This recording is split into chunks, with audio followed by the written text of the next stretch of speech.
ఎక్కడికి వెళ్ళింది? ఇవాళకి పోనీ ఏమన్నా క్లారిటీ ఉందా? ఆ మధ్యన అదేదో ఇస్తాము యూనిఫాము లేకపోతే యూనివర్సల్ అన్నారు. ఏమైంది అది? ఎక్కడికి పోయింది? ఓవరాల్గా జరుగుతున్నది ఏంటి? ప్రశాంతంగా సాగుతున్న కాపురాలు చిన్నాభిన్నం చేసేసి ఇప్పుడు మళ్ళీ మేము మొదటి నుంచి మీ జీవితాలు బాగు చేస్తామని చెప్తున్నాం. అది కదా ఇక్కడ అసంతృప్తికి కారణం అవుతున్నటువంటిది. ఇవాళ నాకు ఫీజు రియంబర్స్మెంట్ అవసరం లేదండి, నా బిడ్డలకి నేను మామూలుగా చదివించుకున్నాను, ఫీజు రియంబర్స్మెంట్ లేకుండానే. కానీ ఇవాళ ఫీజు రియంబర్స్మెంట్ మీద ఆధారపడ్డ బిడ్డ బతుకేంటి?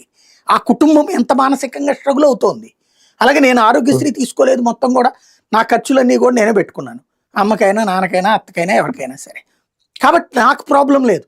కానీ నాలాంటి వాళ్ళు ఎంతమంది ఉంటాం? ఈడ్చిపెడితే అంతా రాష్ట్రం మొత్తం మీద 20 లక్షల మంది ఉన్నారు. ఇన్కమ్ ట్యాక్స్ కట్టుకుంటే ఆవిడ డబ్బులు ఆడు చూసుకునేటటువంటి వాళ్ళు. నాకైనా ఎంత నరకం అనిపించాను ఆ బ్యాంకుల్లో పర్సనల్ లోన్ తీసుకుంటూ డబ్బులు కట్టుకునేటటువంటి సందర్భంలో వాటికి. కానీ నేను ఎఫర్ట్ చేయగలను అన్నటువంటి ధైర్యం ఉంది నాకు.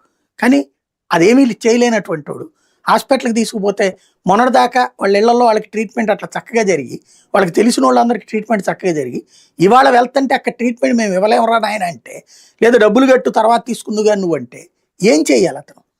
వాళ్ళ జీవితం ఏంటి? ఒక్కసారిగా కకావికలం అయిపోవడం కదా.